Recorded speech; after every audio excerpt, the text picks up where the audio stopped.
اهلا بيكم في حلقه جديده من بودكاست قاعده مع شهد. النهارده هنرغي في موضوع مهم جدا ولازم نحسم الجدل في الموضوع ده بقى بجد بجد يعني، عشان الموضوع ده عصبني في حياتي وعامل لي ازمه في حياتي حرفيا. شوفوا، هنتكلم النهارده عن المقارنه بالظبط. أنا حياتي متدمره بسبب المقارنه يا جماعه. فالواحد هيقول ايه هتكلم فيه النهارده. في مشاكل كتير بنمر بيها بسبب المقارنة، وأهمها هو الضغط النفسي. حرفيا الضغط النفسي بسبب المقارنة عامل لي أزمة في حياتي.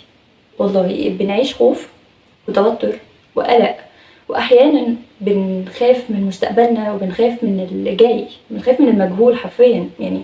هنعرف ايه اللي جاي بعدين، ايه اللي هيحصل.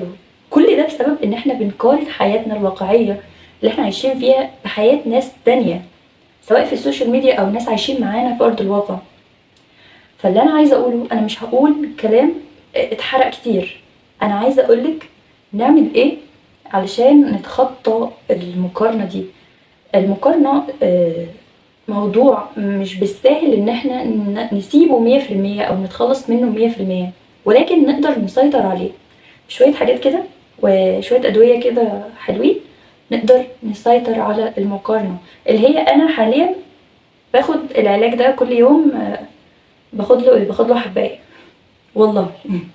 لان هي زي ما انا قلت لكم، هي من اساس مشاكلي في الحياة، مشاكل الضغط النفسي اللي انا بعيش فيه. ان انا دايما كنت بقارن حياتي بحياة ناس تانية. انا مش عارفة اصلا الناس دي وصلت كده ازاي.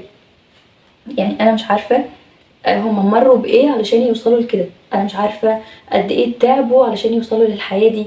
بس انتوا عارفين انا مشكلتي مع الناس اللي هي بتنزل محتوى لحياتهم فقط. يعني هي بتنزل محتوى للحياة الرفاهية اللي هم عايشين فيها، فهي دي مشكلتي. بس دي كانت مشكلتي المفروض، انما انا دلوقتي عملت لهم كلهم انفولو يعني. هقول لكم بعدين. ف فانت هتيجي تقارنيها ما بين الحياة الواقعية اللي انت عايشة فيها والحياة اللي هم بيوروها لنا في السوشيال ميديا او حياة الناس اللي حوالينا عامة. هنشوف ان الحياة اللي هم عايشين فيها دي هي جزء اساسا من حياتهم، لان احنا مش عارفين هما بجد مروا بايه علشان يوصلوا بكده. تمام. فانا لو قدامي ان انا اتابع حد من الاتنين، واحدة بتبين لنا حياتها بس فقط، مفيش يعني، هي بس سفرياتها وبيتها وعربياتها الحياة بس كده، وما بين واحدة بتقول لنا ازاي نوصل للحياة دي، فانا اكيد هتابع دي علشان أنا نفسي اوصل للحياة دي. فاكيد هتابع واحدة وصلت للحياة دي، لحياة الرفاهية.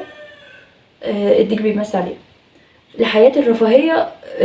عشان اوصل لها هي ازاي وصلت لكده، فانا هتابعها عشان اوصل لها زيها. اكيد مش هتابع واحدة هي كمان تعبت، هي كمان تعبت بس عمالة تورينا حياتها فقط لا غير، مش بتورينا ازاي وصلت للحياة دي. فاهمين ازاي؟ فانا اكيد هتابع دي. عشان كده انا عملت انفولو لكل الناس اللي من نفس فئة دي، اللي هو بيبينوا لنا حياتهم بس مش اكتر. فانا كانت مشكلتي ان انا كنت بقارن بدايتي بالنتيجة بتاعتهم. حبايبي احنا بنقارن بدايتنا بنتيجتهم، انتوا متخيلين ازاي؟ يعني احنا لو في ارض، بصوا انا عايزاكم تعملوا زي الديك، عايزين حياتنا تبقى عامله زي الديك ده كده. نصحى الصبح ونركز على شغلنا ونركز على حياتنا بكل حماس زي الديك. تمام. سيبوكم منه، ركزوا معايا انا. المهم، كنت بقول ايه؟ الديك خايف. طيب، المهم احنا عايزين نتخيل ان احنا في ارض. تمام. واحنا بنحط لسه داخلين في الارض دي، وبنحط البذرة بتاعتنا علشان نزرع. تمام. فواحنا بنحطها بصينا كده لقينا الارض ما شاء الله، الناس عمالة بتزرع ايه والشجر ايه والورد ايه، فاحنا بنبص اكيد بنبص يعني غيرانين، فاحنا هنقارن نفسنا بيهم. دي كارثة. احنا بنقارن بدايتنا اللي هو البداية، البذرة اللي لسه بتتحط، بالمحصول اللي هم عملوه بقالهم سنين بيعملوه، بقالهم سنين شغالين فيه من شقة وتعب. فلا. وبعدين برضو عايزة اقول لكم على حاجة. موضوع ان انا بقارن حياتي بحياة حد تاني، ده بيساوي عدم الرضا. ده بقى نتكلم في موضوع ديني شويه، ده بيساوي عدم الرضا. فانتي بتقولي لربنا ان انا مش راضيه عن حياتي اللي يا رب انت رزقتيني بيها. وعلى فكره اقولك على حاجه، ربنا ما بيظلمش حد. ربنا ما بيظلمش حد. يعني لو انتي دلوقتي، يعني في بنتين، واحده قاعده ما بتعملش حاجه، معلش ما تزعلوش مني، واحده قاعده ما بتعملش حاجه، كل حياتها مسلسلات وافلام، وحتى ما بتفكرش ان هي تسعى على حلمها، وواحده تانية بتتعب وبتشقى عشان توصل لحلمها وتوصل لهدفها وتوصل للحاجه اللي هي نفسها فيها. اكيد ربنا الرزاق، اكيد ربنا اللي بيرزق، بس برضه ربنا عادل. ربنا عادل. فانت برأيك مين اللي هتوصل؟ مين اللي هتوصل؟ فاحنا ملناش حق واحنا قاعدين في البيت ما بنعملش حاجة ونقارن نفسنا بناس بيتعبوا وبيشتغلوا على نفسهم ووصلوا لأحلامهم. انا بكلمك كأختك، مش قصدي اي حاجة خالص ولا قصدي ازعلك، بس لازم تفهمي ان انا قلبي عليكي. تمام. وانا عشت في الموقف ده، عشت فيه واتعذبت حرفيا والله في ضغط نفسي شديد. فانت لازم تتعودي ان انت ترضي بالحياة اللي انت عايشة فيها وتقولي الحمد لله، وكمان تشتغلي على نفسك عشان تطوري الحياة اللي انت عايشة فيها. تمام. يعني الرضا والتطوير في الحياة اهم حاجة في الدنيا. عايزة اقولك على نقطة تحفة، لو استوعبتيها حرفيا كل حياتك هتبقى تمام. لازم تستوعبي ان للنجاح وقت، للنجاح ميعاد. يعني لو تعبتي 10 سنين هتنجحي بعد ال10 سنين. صدقيني والله مش بالمدة خالص. انت ممكن تنجحي 3 4 سنين، قصدي تشتغلي على نفسك 3 4 سنين وتنجحي بعدها على طول. يعني فاهماني؟ فانا مستنيه الوقت ده ولازم استمتع بالوقت ده كل ما اقدر ان انا استمتع بالوقت ده. فالنجاح ليه ميعاد، وهو جاي طول ما انت بتسعي وبتتعبي وبتشتغلي على نفسك. جاي لازم تحطي في دماغك ان النجاح ليه ميعاد وهو هيجي جاي. تمام. فانا عايزه اقولك على شويه حلول كده، ماشي، نعملها مع بعض علشان نتخلص او نسيطر على المقارنه. كده كده احنا مش هنتخلص منها 100%، لان دي طبيعه البشر، طبيعه الانسان، بس ممكن نقدر نسيطر عليها. ازاي بقى؟ بصي، اول حاجه عايزاكي تستوعبي الواقع اللي احنا عايشين فيه. تمام. اللي هو حبيبه قلبي الناس اللي احنا بنقارن نفسنا بيهم جزء من حياتهم.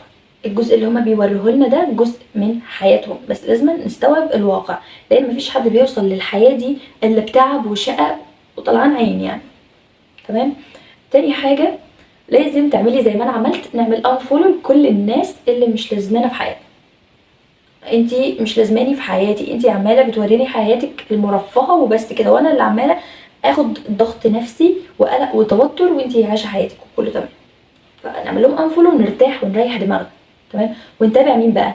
نتابع الناس اللي محتواهم نفس محتوانا، الناس اللي نفس مجالنا نتابعهم. نتابع بودكاستات مختلفة عن النصايح والتحفيز، نتابع ناس كويسة تنصحنا نصيحة من قلبها. تمام. فدي حاجة تانية. تالت حاجة لازم ندرب عقلنا على الامتنان. كذا مرة وكذا فيديو اقول فيه ان احنا لازم ندرب عقلنا على الامتنان.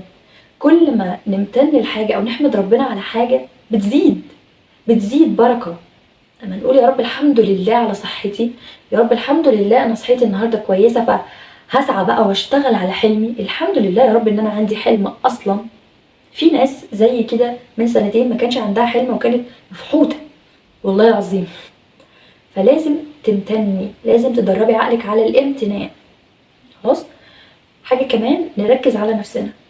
نركز على نفسنا، ما هي الا نفسنا، نفسنا ثم نفسنا ثم نفسنا. تمام. لازم نركز على نفسنا. بس نجيب كشكول، ده صغنن شويه انا عامله فيه الامتنان اصلا، بس في كشكول تاني كبير. نجيب كشكول نكتب فيه كل حاجه احنا بنتمناها، نكتب فيه خططنا، نكتب فيه مشاريعنا، نكتب فيه كل حاجه حرفيا. نتدرب بقى ندرب نفسنا بقى في الكشكول ده. تمام. ادي للنجاح معنى. يعني حطي للنجاح معنى بالنسبه لك. ايه هو معنى النجاح بالنسبه لك؟ انا مثلا بالنسبه لي النجاح اني اكون مستقله.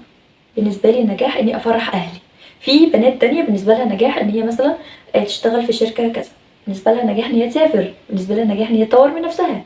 تحفه. اكتبي على ورقه انا النجاح بالنسبه لي كذا كذا كذا، وتحطيها تلزقيها على طول قدامك في الحيطه، تكون على مرمى بصرك على طول. تمام.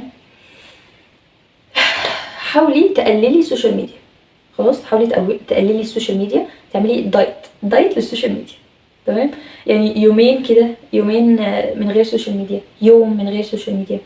انا كل شغلي زي مثلا كل شغلي على السوشيال ميديا. اوكي حبيبه قلبي، هنشتغل، هنعمل شغلنا على السوشيال ميديا وبعدين نقفل التليفون، هنعمل شغلنا على التليفون وبعدين نقفله.